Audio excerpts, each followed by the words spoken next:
toque agora. Amém, amados? Mas também, se alguém quiser me trazer um café, uma água, qualquer coisa ali, eu agradeço. Thalia pode trazer para mim. Um café pode ser, ou água. Vamos agora para o quarto ponto, então.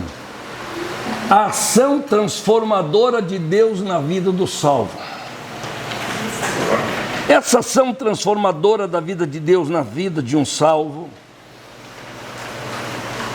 ele traz uma nova visão pelo Espírito. Como que Deus transforma? Como é uma ação que transforma? Ele nos dá primeiro uma nova visão das coisas. Depois, uma nova mentalidade delas. E aí resulta num novo estilo de vida.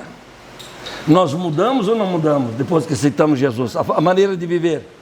Tudo porque tivemos uma nova visão, adquirimos uma nova mentalidade, a mentalidade de Deus. E aí tem um outro versículo: levando cativo todo pensamento a Cristo Jesus. Amém? Para mudança. Romanos 12, 2. Como é que é mesmo o texto?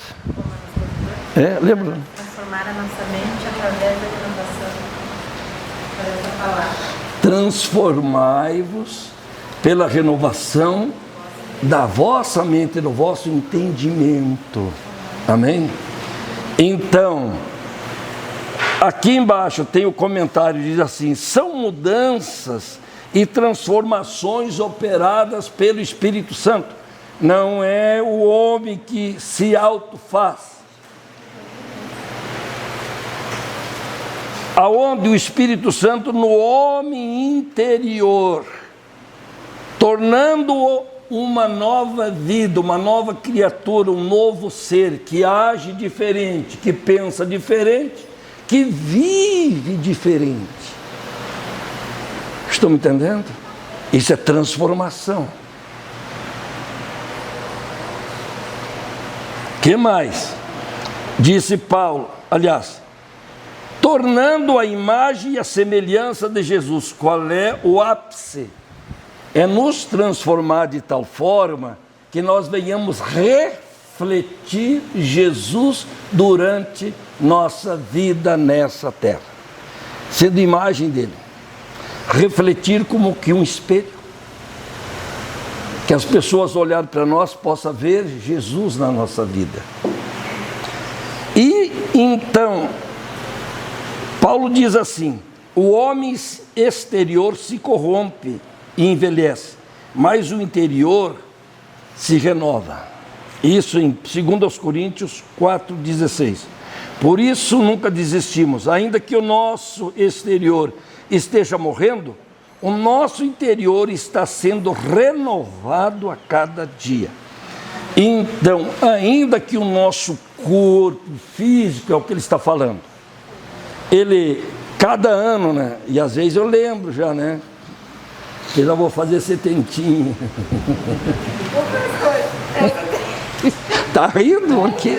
Porque as pessoas chegam lá em casa e se tu não envelhece, tipo assim, é claro, para que eu vou ficar, criar minha cara, não dá para ter ruga.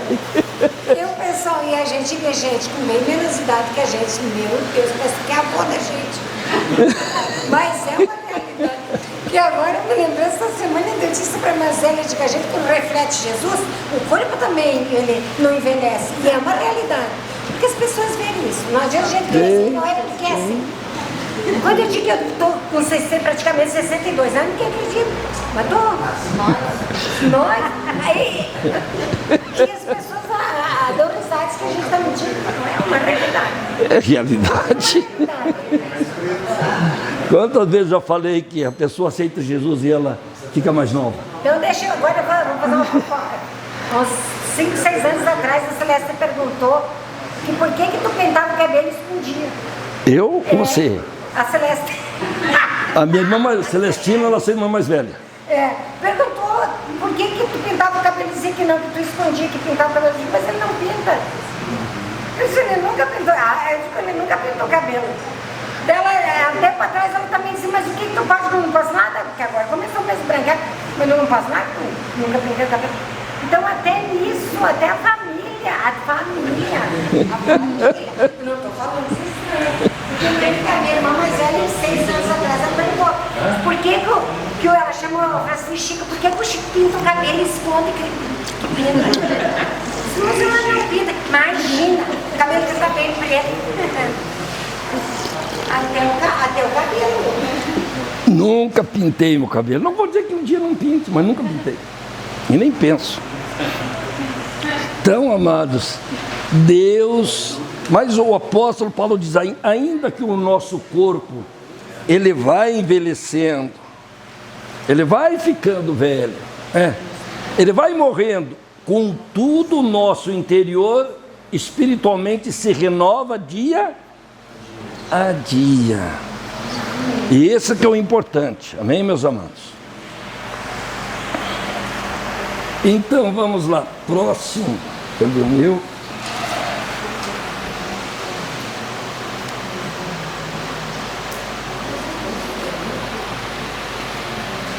5. Como vivermos a vida com Deus?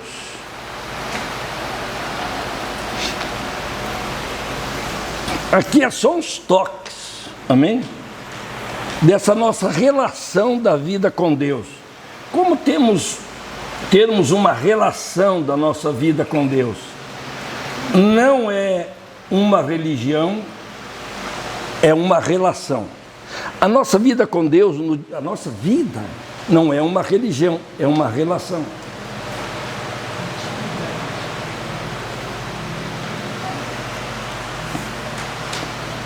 Deu para entender, amados? A nossa vida não é uma religião que temos que cumprir isso, temos que orar, temos que jejuar, temos que ler a palavra, não podemos matar, não podemos beber, e aí fica tudo aquela coisa, não podemos, não podemos, podemos, não podemos, tudo começa a voltar tudo para a religiosidade, estão entendendo? E o homem começa a viver isso. Não, eu não vou fazer isso aí porque eu não posso fazer isso, simplesmente porque tem um decreto, estão entendendo? Um mandamento. Tudo isso vira religiosidade. Nós vivemos isso ou aquilo, estamos entendendo? Por causa do nosso relacionamento com Deus, da nossa vida com Deus diária, do nosso relacionamento íntimo, da nossa intimidade com Deus, da nossa convivência com Deus. Amém? Quando nós começamos a conviver com Deus, manter um relacionamento com Deus, amém? A gente começa a ver o que Deus faz e fazer igual, porque é parte da vida, do relacionamento, da intimidade com Ele, do andar com Ele, da convivência com Deus. Não é sim e não. Estamos entendendo? Determinações. Isso é religiosidade. Aí quando você começa a conviver com Deus, isso vai apagando, vai morrendo. Você já não fica mais pensando, isso aqui é pecado, aquele não, aquele é maior, esse é menor. Estamos entendendo? Ou isso eu tenho que fazer, senão Deus me castiga, essas coisas. Não, você começa a ter uma convivência harmoniosa com Deus, pelo Espírito. Amém? É isso que Jesus veio trazer, isso que é Evangelho. Então a gente vai ter que mudar, vai mudando, porque a igreja começou bem. Se você lê as cartas, por isso tem que ler, não só o Evangelho, leia as cartas, Evangelho Cristo. As cartas, a igreja de Cristo, como é que ela viveu, como é que foi feito. E o Apocalipse daí é uma carta de revelação dos tempos finais. Então ali a gente vê a prática da igreja. E o apóstolo Paulo é o que mais enfatiza esta vida prática. Amém? Quando ele diz que nós temos que ser uma carta aberta, ele está falando desta convivência com Deus que nós nos tornamos.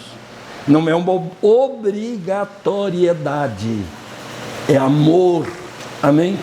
É voluntariedade, é dedicação a Deus. Dá para entender, amados? Que é uma coisa parecida, mas é muito diferente. Então, não é uma religião, é uma relação. Não é um ministério. É um ministério que eu vivo. Uma forma de prática é uma videira.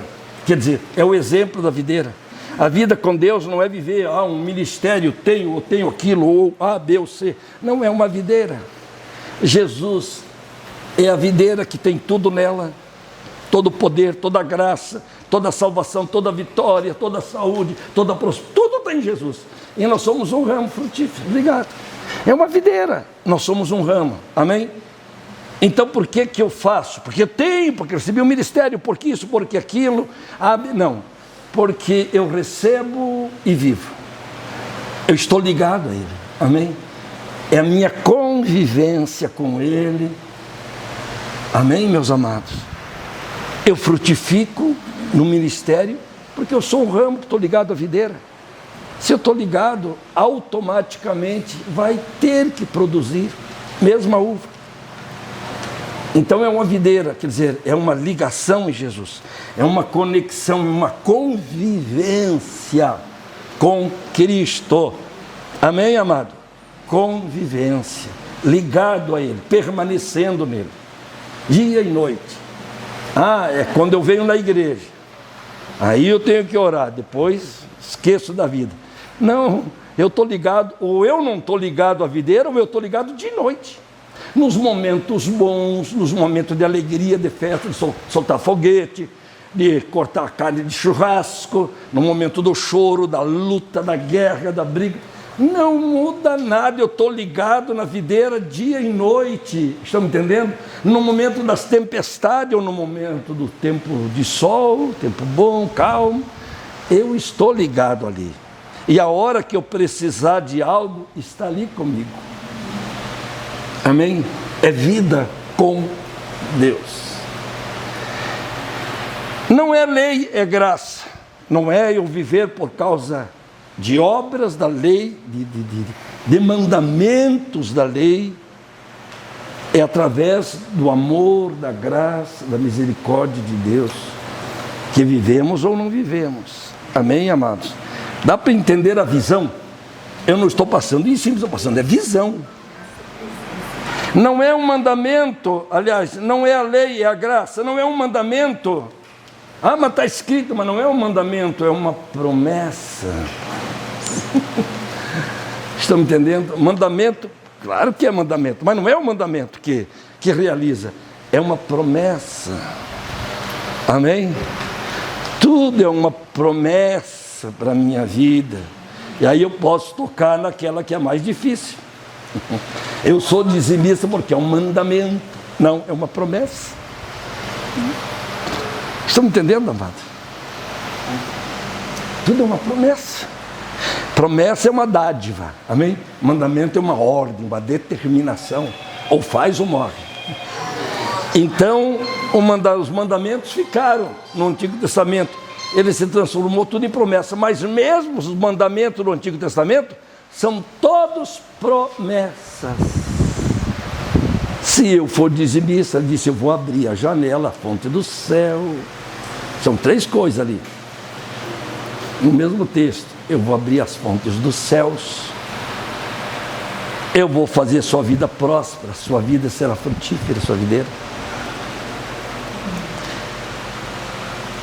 Eu vou proteger vocês, vou eliminar o devorador. Amém? Promessas, promessas. Vocês vão plantar, vocês vão colher em abundância. Promessas. Então, amados, não, a nossa vida com Deus, ela não é uma religião, é uma relação, um relacionamento com Deus. Fazemos ou não fazemos porque Deus faz ou não faz.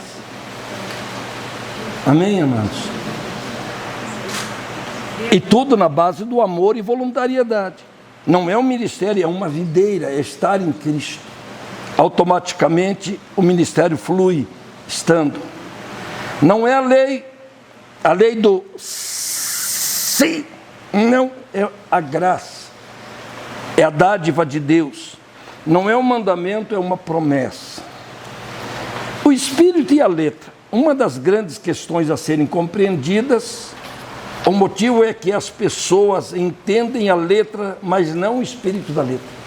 Então a grande questão que Jesus falou, mas é o que eu digo. Aí cria-se tanta religião, tantos pastores, tantas formas de pregar diferentes, mas falta mergulhar em Cristo no Evangelho. Porque Jesus falou essas coisas. As pessoas compreendem muito a letra, mas não o espírito da letra. Quer dizer, entende muito bem o que está escrito, mas não a vida que tem ali dentro. Estão me entendendo, amado? Então, pois a letra mata, mas o espírito vivifica. E aí, quando a pessoa só fica dentro da letra, um tempo depois ela se desvia da igreja, porque pesa. Amém, amados? Ah, eu tenho que cumprir. Agora não era para beber, eu bebi. Não era para matar, eu matei. E aí ela se desvia, porque ela vive pela letra. Amém? Ela não vive o espírito, a vida que tem na letra da palavra. Amém? E nós temos que buscar a vida que tem dentro dela. Então, Jesus é o Espírito, e onde há o Espírito, há vida. Então, João 6,33, o Espírito é que vivifica, a carne para nada se aproveita. As palavras que eu vos disse são Espírito e vida. Então, o Espírito é que dá vida, não é a carne, não é as coisas do conhecimento humano. Mas as palavras que eu estou falando para vocês, elas são espírito e são vida. Elas são vivas. Romanos 8, de 10 a 12. Se porém Cristo está em vós, o corpo na verdade está morto por causa do pecado, mas o espírito é vida, por causa da justiça. Então, tentar entender. Se porém Cristo está em vós, eu estou na videira, está em mim, o corpo na verdade está morto. As obras da carne, estão me entendendo? As questões que são da natureza humana, simplesmente, elas não têm valor, ela está morta. Não são elas que vão dar a vida, estão me entendendo? Nada aproveita, mas as palavras que eu vos disse, essas sim, elas são espírito e vida. Aliás, eu estou agora no corpo aqui. Se porém Cristo está em vós, o corpo na verdade está morto por causa do pecado. O corpo morreu, as questões, mas o espírito é vida por causa da justiça, justiça de Deus. Se habita em vós o espírito daquele que ressuscitou a Jesus dentre os mortos, esse mesmo que ressuscitou a Cristo Jesus dentre os mortos, vivificará também o vosso corpo mortal, por meio do seu Espírito que em vós habita. Então, se habita em nós o Espírito Santo, Ele mesmo que ressuscitou, deu vida a Jesus, não é a carne de Jesus, mas a Jesus, a vida de Jesus. Esse mesmo vai fazer o mesmo conosco. Vai nos ressuscitar, vai dar-nos a nova vida. Estão me entendendo, meus amados? É o mesmo Espírito.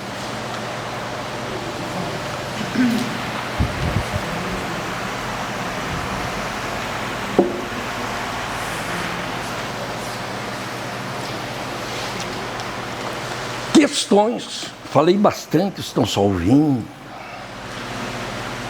Pergunto. Então pergunta. Eu estava vendo aquele negócio dessas contradições que tem, pode, não pode, fazer, não fazer. A gente ouviu isso aí que as pessoas, quando uma pessoa vem para a igreja, que se converte, é praticamente um ditado que o mundo tem. Agora não pode mais ir para a praia, agora não pode mais, como é que é, jogar um futebol, coisa assim, sair. Você não pode mais dançar agora, não pode mais ir em festa, você não pode mais ir para a praia, você não pode mais sair. Você não pode isso, você não pode aquilo. Mas o apóstolo Paulo fala isso, não fala? dessas questões. Não toque, não manuseie, não faça isso, não faça aquilo. Não fala. É a mesma coisa da Paulo. Falava isso, eu ouvi muito isso. E se vê, se ouve sempre. E aí a pessoa disse, mas agora eu não posso. Paulo disse, eu posso todas as coisas. Tem nada que eu não possa. Só que tem algumas que não me convém. Porque Deus não faz isso. Porque não agrada a Deus. Então não é uma determinação que eu tenho que viver.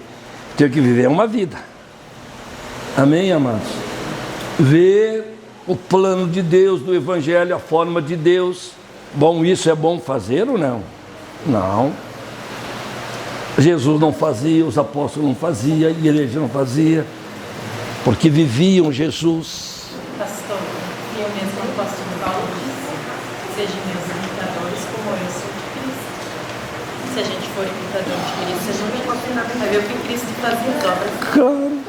Vai ler, vai conhecer Ele, vai entender e vai buscar viver conforme Ele vivia.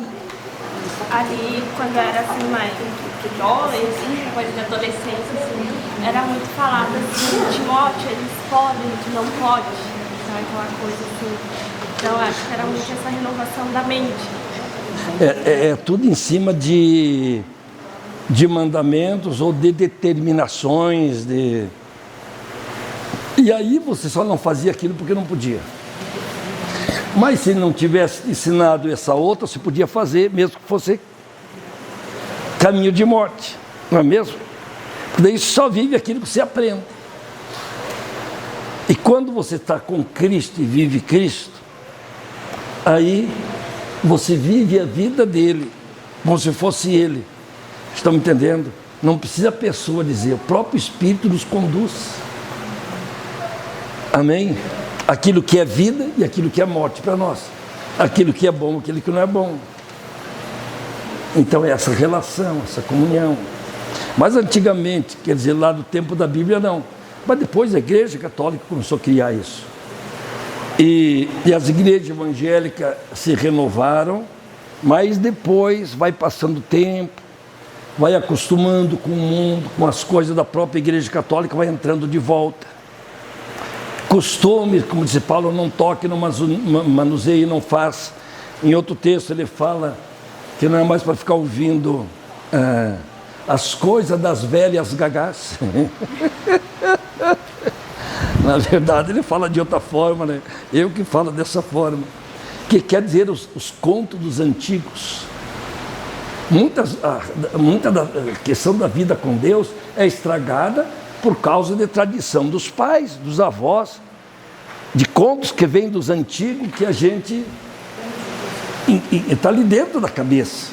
E você acaba associando a vida com Deus. E ela tem que desassociar. Mais alguém? O que você pensa? O que está ouvindo? A visão.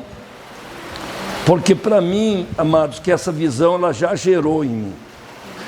É mais fácil de eu falar, foi pegando e de eu entender. E aí, mas no início Deus está assim, renovando e melhorando cada vez mais. E isso é um processo que não termina. Porque ninguém consegue chegar ao mais profundo do coração de Deus, das profundezas de Deus. Nós podemos ver então que muitas vezes nós vivemos uma vida espiritual assim, é que a palavra certa, quando está só em cima da água, planando, superficial, só na superfície. Mas começamos, mas depois nós temos que conhecer as profundezas de Deus. E lá no livro de Efésios, diz que em amor nós temos que conhecer a altura, a largura e a profundidade de Cristo.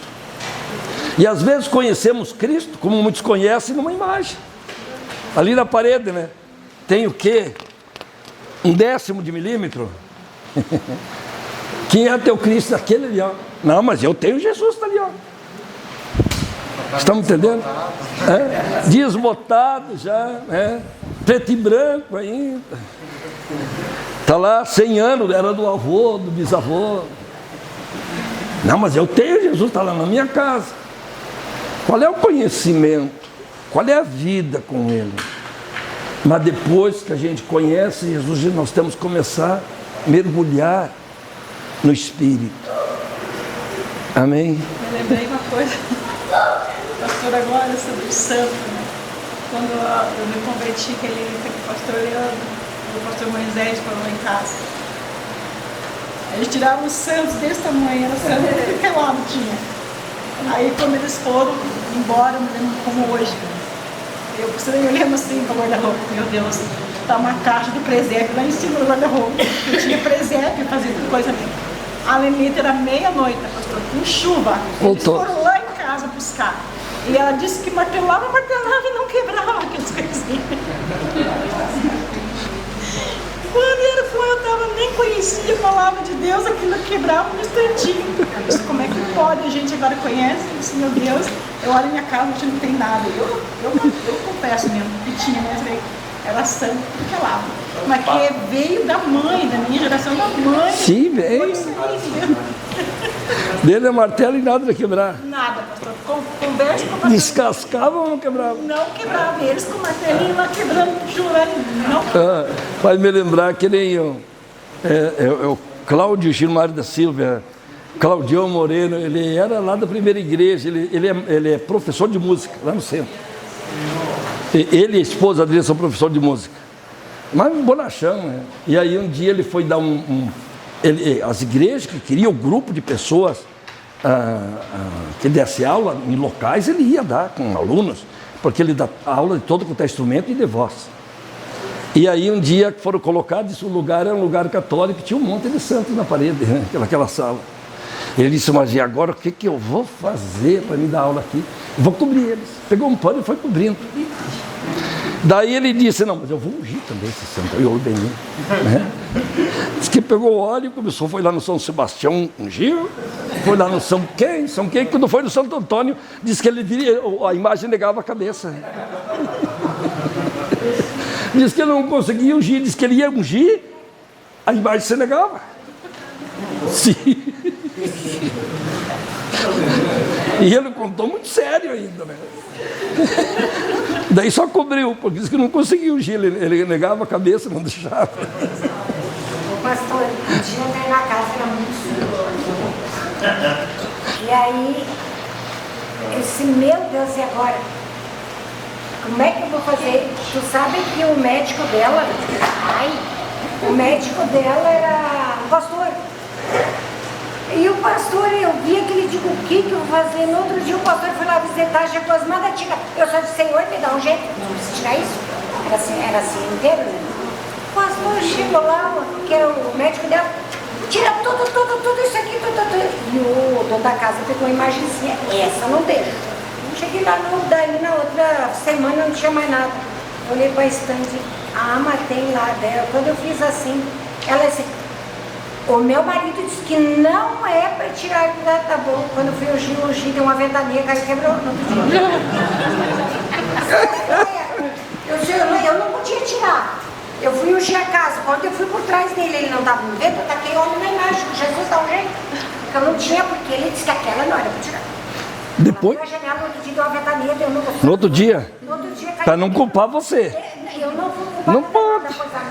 Eu clamei ao Senhor dentro de uma semana, tinha mais de 50 imagens. E era um troço que eu nunca tinha visto na minha vida. Era assim, tudo parelhas, era uns altares. E a menina morrendo na cama de depressão, morrendo, o cachorro do lado. Já não saía mais para ver, ela tinha cheio de morte. E hoje ela dirige, vai casar, é uma vez. Mas estava morrendo. Por causa uma das... imagem lá dentro. E pelo que eu saiba, a família quase toda já estava. Eu saí de lá, depois era no Jardim das Hortênsias. Estava tudo já. Firme já. Mas são questões, né? Então, amados, não são esses caminhos. Por exemplo, a Igreja Católica, a tradição da igreja é um dos principais fatores para eles viverem a tradição. Na verdade, a Bíblia está em terceiro lugar. para eles. Aí como que você pode acertar o caminho? Tem como. Primeiro é o Papa, as ordens dele. Segundo é a tradição da igreja. Terceiro, a Bíblia. A regra de fé. Vamos em frente, então.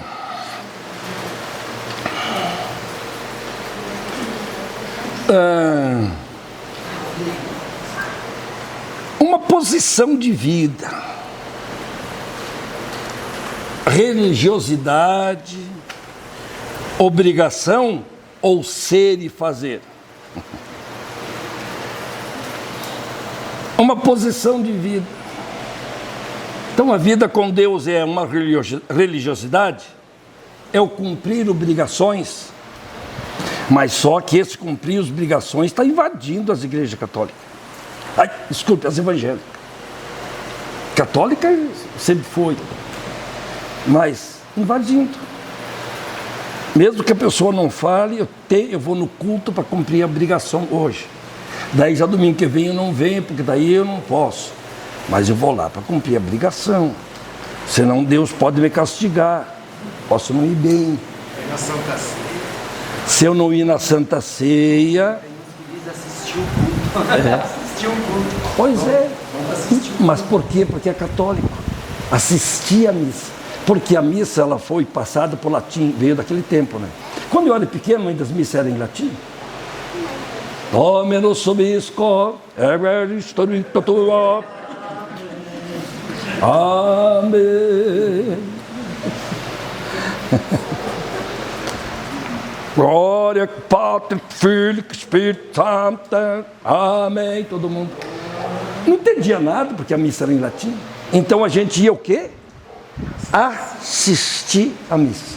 Só que quando o padre falava, a mensagem era em português, né? Mas eu era pequeno, recordo, era em latim. Isso foi uma ordem do Vaticano. Depois a ordem caiu, voltou, cada um para a sua língua. Mas foi muitos anos da história que era só em latim, então era só assistir mesmo. Porque ninguém entendia nada. Tinha o São Cristão que respondia, tocava a sinetinha, e ele, acho que decorava também, porque o São Cristão sempre era um menino pequeno, adolescente. Então, era assistir. Então, porque vem de lá, era católica, não é mais, mas vem de lá, eu vou assistir o culto. Ninguém vem assistir culto. Estão me entendendo? E a visão hoje, muito da igreja evangélica, é voltada para o homem, é um culto para o mundo, para o ser humano, só para abençoar o ser humano. Mas o culto é para Deus, não é para o ser humano. Estão me entendendo, amado? Por isso que as coisas começam aí, porque as coisas começam por causa da necessidade de chamar a atenção, de ter pessoas, de ter multidão. Então é muito melhor quando você canta para as pessoas, para o ego das pessoas, quando você faz um culto voltado só para a cura, libertação, para a vitória, para a prosperidade, todo mundo sai feliz, voltam de novo. Mas não é para isso um culto é para Deus, é uma oferenda para Deus da nossa vida, o culto racional. Amém, amado? Culto racional, é o mesmo texto lá de Romanos 12:2. Amém? Então, oferecer um culto racional a Deus é a nossa vida, o interior nosso. Não é um ajoelhar do joelho no chão que vai me dar vitória, é quando eu ajoelho o coração, mesmo estando em pé. Se eu ajoelhar só o joelho, claro que ali é um sinal que eu estou me rendendo aos pés dele. Mas se o meu coração não se ajoelhar junto,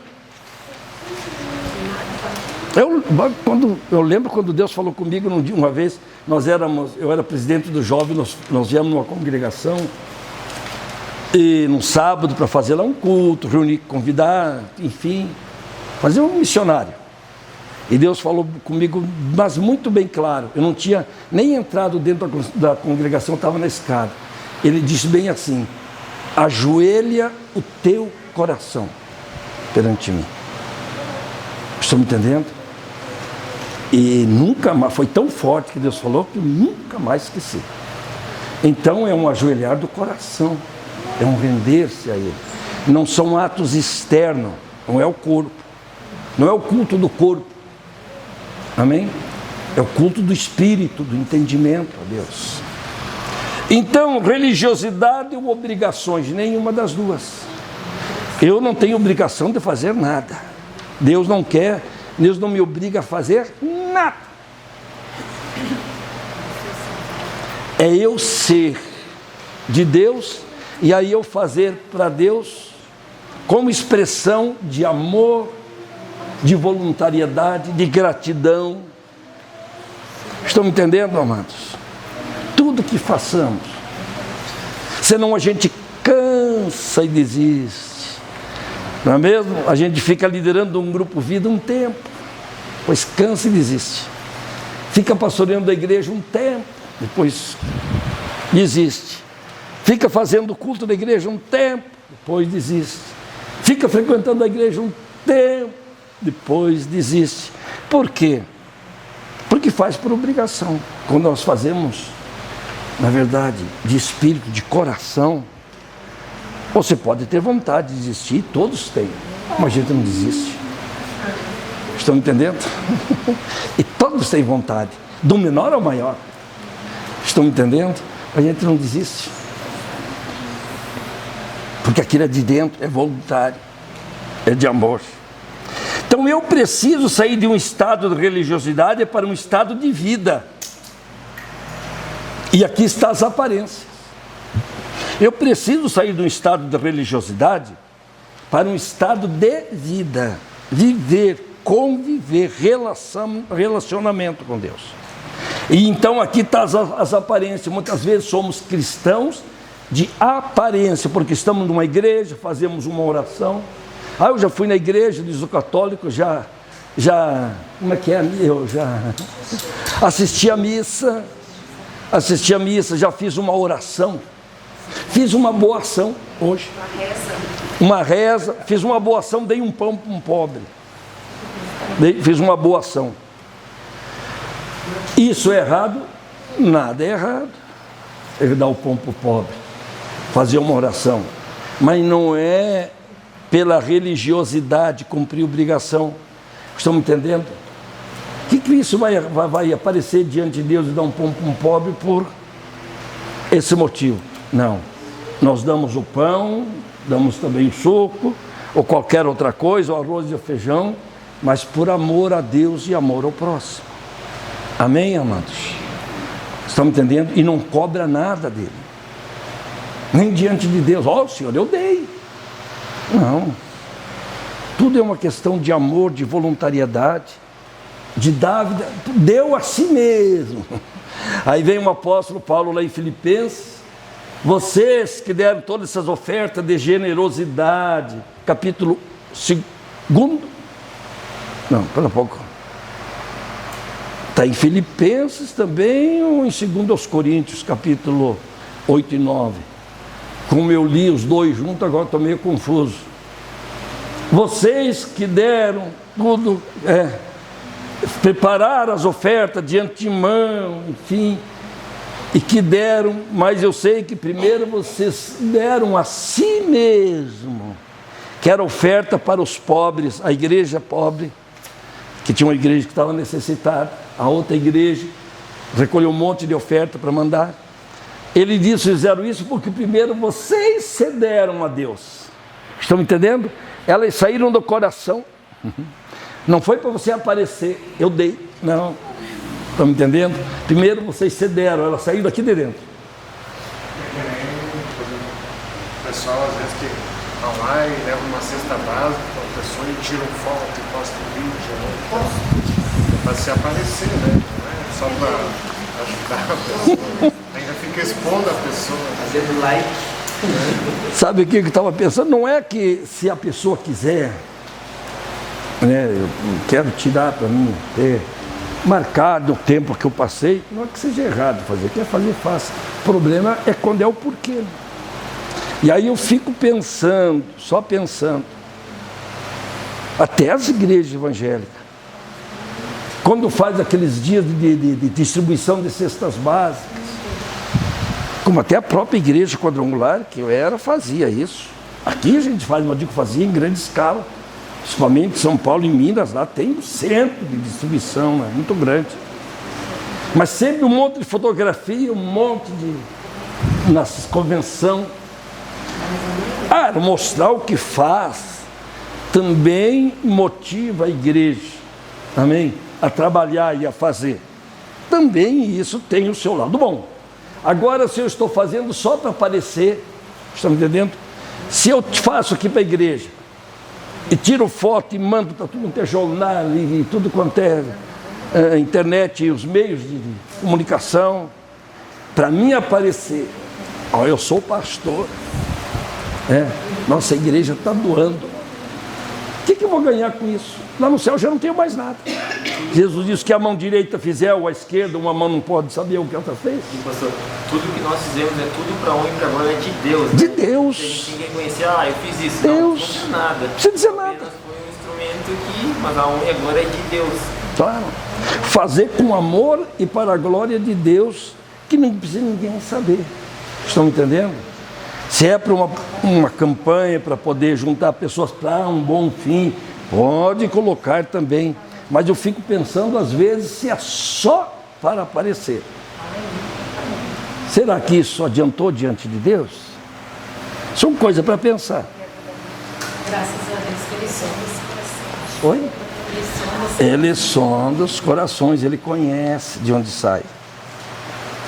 Então, sair de um estado de cumprimento de obrigações para ser abençoado, para um estado de relacionamento, para ser uma bênção. Então recebemos bênção, não é para viver só abençoado, é para sermos bênção.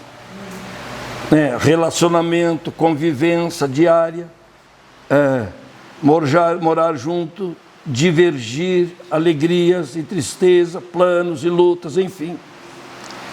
Eu preciso ser de Deus. Pertencimento. Eu tenho que pertencer. E 4, eu preciso fazer para Deus missão. Deu para entender, amado? O que cada um significa? Se eu preciso sair de um estado de religiosidade para um estado de vida, é sair das aparências. Se eu preciso sair de um estado de cumprimento de obrigações para ser abençoado, para um estado de relacionamento e ser uma bênção, então isso está na área do relacionamento, da convivência diária, do estar junto, do dividir coisas, planos, lutas, quer dizer, uma convivência. Eu preciso ser de Deus, é um pertencimento, e eu preciso fazer para Deus, é uma missão. Mas tudo isso são coisas voluntárias da alma. 7. Título para o cristão.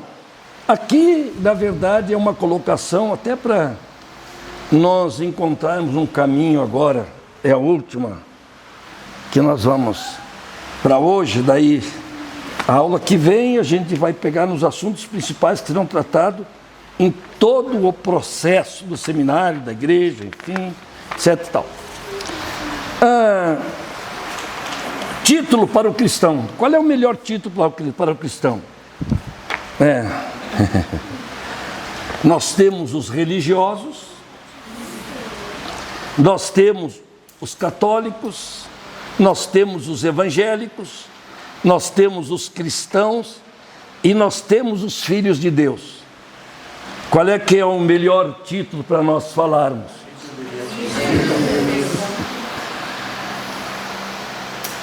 Filhos de Deus, ou aqui em cima está, título para o cristão, filhos de Deus ou salvo em Cristo. Agora então vamos ficar entre si, nós já sabemos que eu sou religioso, não quer dizer nada. Eu sou católico, também não. Eu sou evangélico, também não. Eu sou cristão, também não. Isso foi na hora que foi criado. Lá tinha sentido. Hoje é sentido de religiosidade. Ah, eu sou religioso. E daí o diabo também é. Estão me entendendo? Ah, eu sou católico. E daí? Você frequenta a igreja católica? Frequenta. E daí? Ah, eu sou evangélico. Você frequenta a igreja evangélica? Frequenta. E daí? Antigamente, ser evangélico era um título de ser verdadeiros filhos de Deus. Hoje apenas frequentador. Ah, eu sou cristão. Pô, cristão? Todos é. Só falta o capeta dizer que é cristão também. Aí vai te contar as histórias. O pai tinha uns livros de piadas que veio lá da Itália, que o meu avô trouxe. E era tudo em língua italiana. E ele lia aqueles livros. Aí tinha a história do Naneto Pipeta, que veio para o Brasil. E daí, que chegou aqui no Brasil, disse que viu as caixas de banana. Nossa, disse ele, quanto salame. Bem me disseram lá na Itália que aqui era a terra da fartura. Aí foi comer, era verde ainda. Se embuchou. E aí disse que o diabo apareceu. Agora a história vai chegar. O diabo apareceu para o Naneto. És cristão, Naneto? Não. És cristão, Naneto? Não. Então, mesmo que o Naneto dissesse que era cristão, não dava nada. Então, meus amados, títulos não salvam ninguém. Nem que eu já falei, nem como é que é? O pai comprou um título de salvação. Nem o título de salvação salva. Meu pai, que era católico, isso antes, quando eu me conheci por gente, já estava lá o título. Eu acho que era bem pequeno, nem sei se tinha nascido aí. Sim, mas é a mesma coisa. É o título de salvação, né? Então, não era todos que compravam. Era muito dinheiro. E meu pai foi um dos que trabalhava bastante, tinha uns meios, ele conseguiu comprar. Só para ele, para a mulher não deu para os filhos, mas para ele comprou. Um título de salvação. Eu não sei por que a gente deixou lá a vidra, a gente deixou aqueles quadros lá, porque eu já não gostava muito deles. Deus estava trabalhando na minha vida. E eu era mais velho e ficou lá, venderam a casa, podia jogar fora. Estava lá num quadrinho daqueles de Santos, lá, estava num cantinho lá, o título de salvação. Tinha guardado ali, atrás do vidro. Então, nem com título de salvação salva. Amém, meus amados? Então, eu creio que a melhor forma de a gente falar ou é filho de Deus ou salvo em Cristo. Ou então, dependendo do contexto,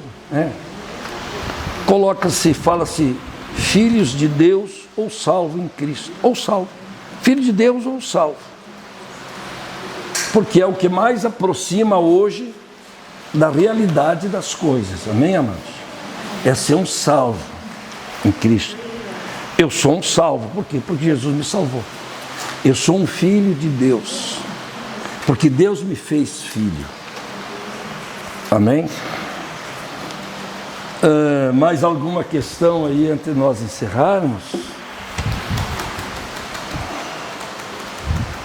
Depois do encerramento eu vou ficar aqui até as 10 horas, se alguém quiser ficar. Mas não que seja obrigado, não. Amém, amados? Sei que todo mundo tem que trabalhar, bem cedo, mas eu vou ficar aí uma meia hora orando, 20 minutos, meia hora. Bom, amados? Mais alguma questão, então? Está melhorando a visão de onde a gente quer chegar, onde o Evangelho nos leva? Está ou não? Hein, amados? Está melhorando a visão ou não? Tá. Só uma preocupação pelo tamanho da igreja que nós já temos, nós estamos muita pouca gente. E aí, peguem essa visão, a mesma minha, que toda a igreja precisa estar Domingo eu fiz um apelo muito forte, mas para muitas pessoas ainda não faz efeito. Estão me entendendo? Algumas estudam, algumas trabalham, né? Outras, se o marido trabalha, a mulher não consegue sair, tem criança. A gente sabe, mas tem muitas pessoas que não estão aqui porque ainda não tem visão. Estão me entendendo? E aí nós precisamos ajudar as pessoas a terem visão de que precisam estar aqui. Na visão delas é só apenas mais uma escola. Amém? Tipo uma escola bíblica, tipo um ITQ, que tudo isso é necessário para conhecer a palavra, né? Mas não, aqui nós estamos falando é outra linguagem, é uma linguagem de viver. Amém? De ser. Então, toda a igreja precisaria estar. Eu sei que muita gente que mora aqui bem pertinho poderia estar. Então vamos ajudar a orar para essas pessoas e convidar na quarta, no domingo, fulano. Vem para a segunda. Ciclano. Vem para a segunda. Por quê? Porque é algo diferente, você precisa conhecer. Vamos lá. Amém? Quanto mais pessoas pegarem a visão, mais rápido a igreja pega. Porque Deus me dá a visão, passar para vocês. Amém? Para depois vocês passar para os outros, até toda a igreja ter a visão. Quando toda a igreja tiver a visão e aprender a viver, é a hora que a igreja começa a decolar.